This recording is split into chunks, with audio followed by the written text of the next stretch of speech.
The first time I realized something was off was when a guy in a hard hat showed up in my field with a clipboard, claiming he was surveying for future residential development.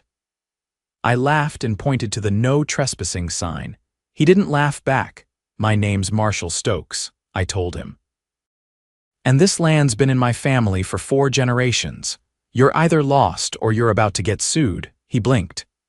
"You're not with the Oak Ridge HOA?" "No," I said slowly. "I live on the edge of it, but my land's not part of your little coven." He glanced at his clipboard. "According to this, these 1,500 acres were sold to the Oak Ridge Development Committee last month." I froze. "Sold by who?"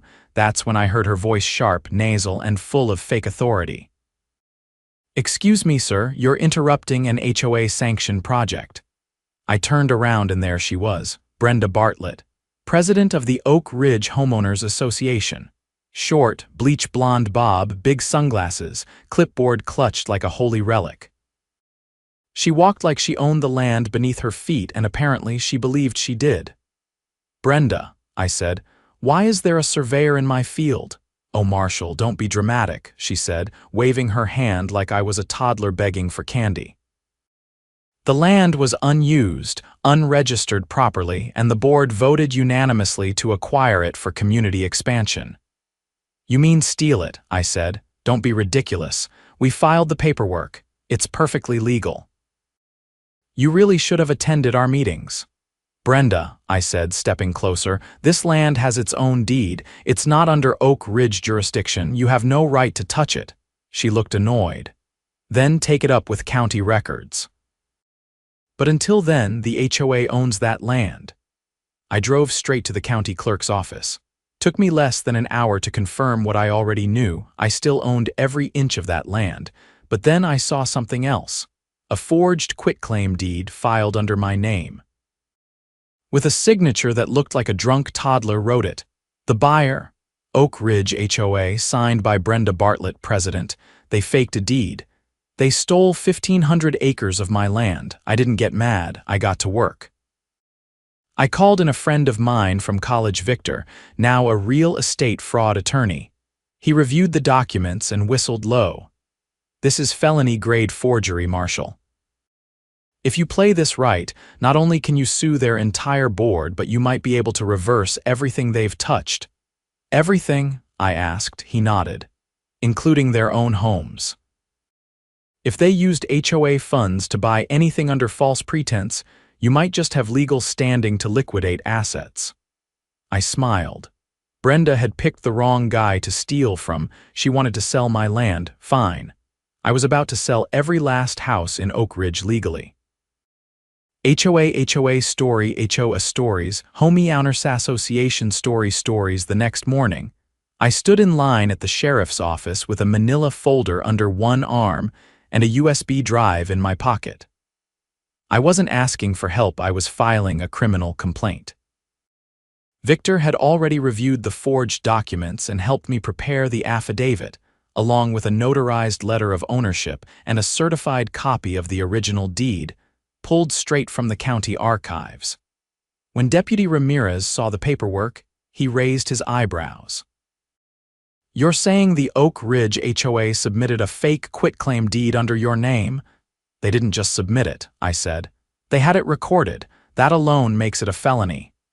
He flipped through the folder slowly, then leaned back in his chair. "You got proof of your signature anywhere else for comparison?" "I brought 3, I said, handing over a stack of documents, my mortgage agreement, a concealed carry renewal form, and a notarized lease from a hunting cabin I'd rented out last year. All signed in front of witnesses. All legal." He called in the sheriff personally. Within an hour, 2 investigators were dispatched to the Oak Ridge HOA office with a warrant to seize all title transfer documents filed in the last 6 months. Brenda wasn't there when they arrived.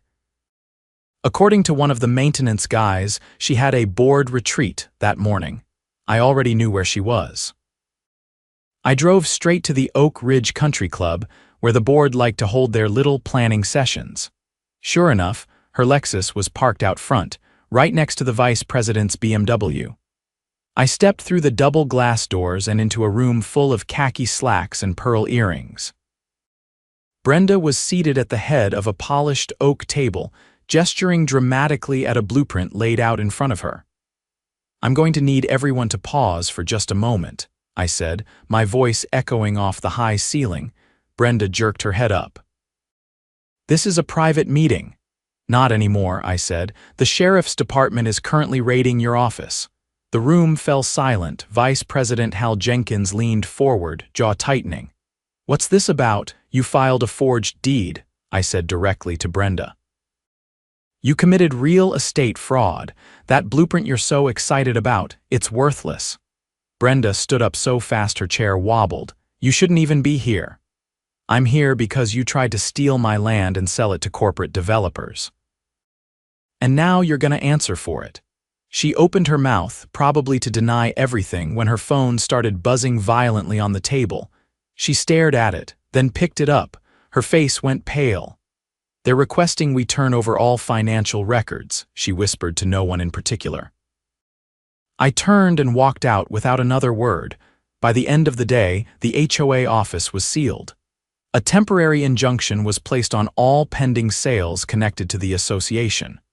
And Brenda. She was served a notice of investigation for felony forgery, wire fraud, and attempted unlawful conveyance of property. But that was only the beginning. Victor and I filed a civil suit the next morning. We named not just Brenda, but the entire board of directors. Turns out, several of them had signed off on the fake deed as witnesses, despite it never having been signed in their presence. That made them co-conspirators. We also subpoenaed the HOA's financial records, and that's when things got interesting. They weren't just planning to sell my land, they had already accepted over $2 million in development deposits from a real estate firm based in Tampa. Money that had been funneled into a separate account, not listed on any official HOA budget. Brenda and her inner circle had been siphoning funds for months, disguising them as infrastructure expenses. Victor called me that night. "We've got them. Wire fraud, money laundering, forgery, it's a house of cards. You're not just going to get your land back. You're going to take theirs." I didn't respond right away. I was sitting on my porch watching the sun dip below the tree line. That land meant more to me than money. It was my family's legacy, and they'd tried to sell it off like it was a vacant lot. A week later, the court granted our motion for asset discovery. That meant we could legally trace every transaction tied to the forged deed and freeze assets if necessary.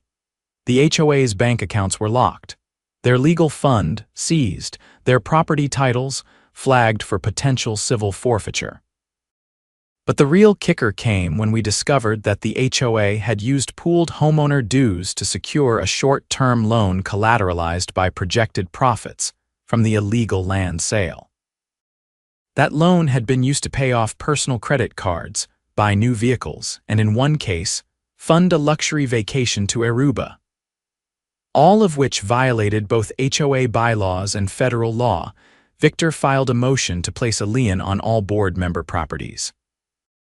We served each one during a special emergency meeting they'd scheduled to discuss crisis strategy. When the process server walked in with a stack of envelopes, you could hear a pin drop. Brenda tried to stall. "This is an act of aggression. You're trying to dismantle our community from the inside." "No," I said.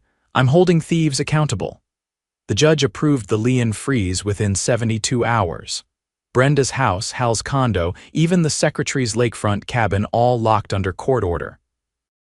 They couldn't sell, refinance, or even list them. And if they lost the civil case, those homes could be liquidated to pay restitution. But I wasn't just after revenge. I held a town meeting at the community center, technically outside the HOA's jurisdiction, but close enough for everyone to attend. I showed the evidence. The deeds, the wire transfers, the fake signatures, I laid it all out, piece by piece. People were stunned. Mr. and Mrs. Colburn, who'd lived there since the 80s, stood up and asked, "Is there any way to dissolve the HOA completely?" Victor answered for me. "Yes. If more than 2/3 of residents vote to dissolve, and if criminal activity by the board is proven, you have legal grounds to disband. We passed the resolution within 5 days. Brenda tried to fight it, of course. Filed her own motion claiming character assassination and emotional distress. The judge threw it out before lunch. The civil case is still pending, but the state has already pressed criminal charges. Meanwhile, I've worked with the county to re-establish the original boundaries of my land, and I'm in the process of registering it as a conservation easement untouchable by any future development scheme. As for Oak Ridge, it's no longer under HOA control. The residents now operate as a voluntary neighborhood association with open financial records and elected leadership. No more secret meetings, no more power-hungry tyrants with clipboards, and the best part. The same development firm that once paid Brenda and her cronies is now negotiating with me for a much smaller parcel, on my terms, with strict environmental safeguards and a community benefits agreement that actually supports the people who live nearby. Funny how things work out when you play by the real rules, or know how to enforce them. A week after the court froze the HOA's assets, I got a call from Detective Laramie with the county's Financial Crimes Division. He spoke like a man who'd been living on black coffee and subpoenas. "We ran the financials you and your attorney submitted. There's more than just real estate fraud here. I need you to come down to the station." When I arrived, he slid a thick case file across the table. Inside were screenshots of encrypted emails, bank transfers routed through shell companies, and a ledger that didn't just list payments, it itemized bribes. "Where did these come from?" I asked. "We got access to the HOA's internal cloud storage. One of the tech contractor's independent guy named Nolan saw your court case in the news and gave us a tip. Said he was paid extra to disable audit logs and remove off-book documents from public access." The detective tapped the ledger. "This isn't just misuse of dues. This is racketeering." I leaned back, stunned. "Who's involved?" 7 members of the board, including Bartlett, also a developer under federal scrutiny in Florida. "You were the start of it, but this web's a lot wider than your land." He pulled out a photograph, an aerial shot of a gated neighborhood 3 counties over. "They've pulled this before. Annexed a plot, falsified ownership, then flipped it to a shell company they control, different name every time. We've identified 5 properties where this scam was run. You're the first to fight back before the sale closed." I sat there processing. I'd been angry before, now I was livid. "What happens next?" "We're coordinating with the state attorney general. A RICO investigation is being opened. But we're going to need testimony from you, your attorney, and anyone else who's been approached or threatened." I nodded. "You'll have it." That night, I met with Victor again, this time at his office downtown. He was already building a timeline of the HOA's operations going back 3 years. He'd uncovered a pattern. Each time a board election was scheduled, Bartlett and her inner circle would postpone it, citing procedural reviews. Most residents didn't question it, especially since the HOA newsletter made everything seem above board. Victor clicked through a slideshow of scanned documents. They created fake subcommittees to give the illusion of transparency. They held votes during the day on weekdays when most residents were at work. They even manipulated the voting tallies. One guy, Ronnie Feldman, reported voting against a property assessment increase, only to find out his vote had been marked as yes. "Is he willing to talk?" "He's waiting outside." I met Feldman in the lobby. Mid-50s, former Navy corpsman, walked with a limp from a motorcycle accident. He looked tired but resolute. "Bartlett came to my door last year," he said. "Told me I owed back dues for infrastructure improvements. I asked to see documentation. Next week my mailbox was smashed, my front fence was tagged, and my water was mysteriously shut off for maintenance. I've been keeping records ever since." He handed me a binder. Every page was dated with photos, incident reports, and correspondence. He had even installed a trail cam facing his driveway. One image showed a board member in an HOA-branded windbreaker dumping what looked like paint across Feldman's front steps at midnight. Victor flipped through it silently, then gave a low whistle. "This is gold." We added Feldman's testimony to the civil case, and Detective Laramie brought him in as a witness for the criminal side. Within days, 3 more residents came forward with similar stories: fabricated fines, threats of foreclosure, anonymous complaints that conveniently aligned with HOA agendas. The court granted us a motion to form a class action suit. The plaintiffs? 47 homeowners. Victor filed for summary judgment to dissolve the HOA's corporate charter based on criminal conduct. The judge scheduled a hearing.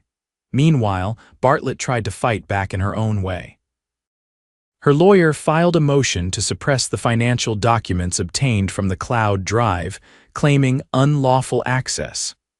It didn't go well. The judge reviewed the contractor's deposition, which included an email chain where Bartlett explicitly instructed him to sanitize records and purge non-essential logs. He denied the motion with prejudice. Then came the raid. I was watching the local news over coffee when I saw them: state troopers, county investigators, and 2 agents from the Office of the Inspector General marching into the Oak Ridge HOA's administrative building. They carried boxes, hard drives, and 2 laptops marked as evidence. Brenda Bartlett was escorted out in cuffs, wearing a blazer and pearls like she was heading to brunch. The press conference came 2 hours later. The state attorney general stood at the podium, flanked by officials. "This is not an isolated incident," she said. "This is a criminal enterprise masked as a homeowners association. Through fraud, coercion, and financial abuse, this board exploited residents and stole land they had no right to touch. Today, we begin the process of justice." I spent the next few days helping coordinate testimony. Victor and I worked around the clock, preparing witnesses and organizing documentation. The HOA's defense team, now reduced to a skeleton crew, tried to delay the hearing. It didn't work. The judge opened the session by reading the charges aloud: conspiracy to commit fraud, falsification of public records, wire fraud, money laundering, and criminal misappropriation of funds. When Victor took the floor, he didn't start with legalese. He pulled up a slideshow of the land, my land photos going back to the 1920s. Black and white shots of my great-grandfather building the first fence line. A certificate from the State Agricultural Board recognizing our family's stewardship. Then he showed the forged deed, side by side with my actual signature. This wasn't a clerical error. This was a calculated theft. He walked through each fraudulent transaction, each shell company, each payment made to board members' personal accounts. He ended with a statement from one of the elderly residents, a woman named Martha who had lost her savings to an emergency home repair levy that never happened. Her quote was simple: "They treated us like piggy banks with front porches." The judge ruled from the bench. The HOA's corporate charter was revoked. All board members were barred from serving in any fiduciary or administrative role within a community organization for the rest of their lives. Their homes, now under lien, were ordered to be sold at public auction to repay damages. Victor turned to me outside the courthouse. "You just made legal history, Marshal. This is going to be cited for years." I nodded. "Good, let it be a warning." The media coverage exploded. Local stations ran features on the land that fought back. A regional legal journal asked Victor to write an article on the case. Even the Attorney General's office issued a public commendation, but I wasn't interested in press. I spent the next month helping the new neighborhood council set up a transparent system: voluntary dues, open books, no forced penalties. Anyone could attend meetings. Budgets were public, no power plays, the land. I put half of it under a conservation program that provided tax credits in exchange for permanent protection. The other half, I leased to a local nonprofit that ran agricultural education programs for schools. As for the homes sold at auction, some went to new families. Others were bought by the very residents who had been extorted at fair market value, with help from a community fund victor, and I helped establish using part of the court winnings. Oak Ridge changed. It stopped being a gated fortress of control and became a real neighborhood. One where people waved instead of watched, where fences meant privacy, not power, and Brenda, she took a plea deal. 5 years, no parole. Her last words before sentencing weren't an apology. They were, "I was just doing what everyone else does." That might have been true once, but not anymore. The first foreclosure auction was held in a courthouse parking lot under a blue canopy tent, surrounded by a ring of news vans and residents bundled in coats.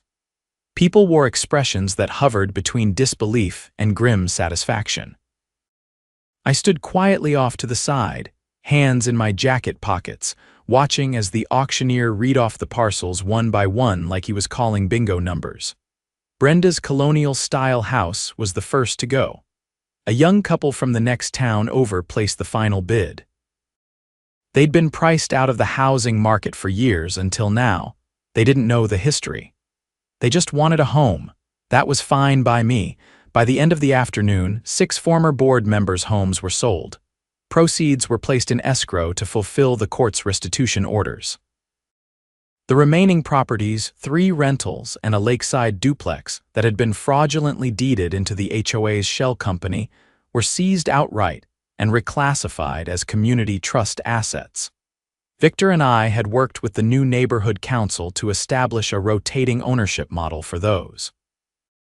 Families displaced by the HOA's illegal liens would be the first to move in, rent-free for 2 years, followed by a low-interest buy-in option. It wasn't just payback, it was repair.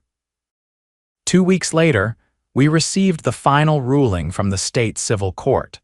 Full dissolution of the Oak Ridge Homeowners Association corporate entity, with permanent injunctions against reconstitution. All remaining funds, just under $400,000, were allocated to legal reimbursements and community redevelopment grants. That same morning, I got a call from a woman named Camilla Dawson.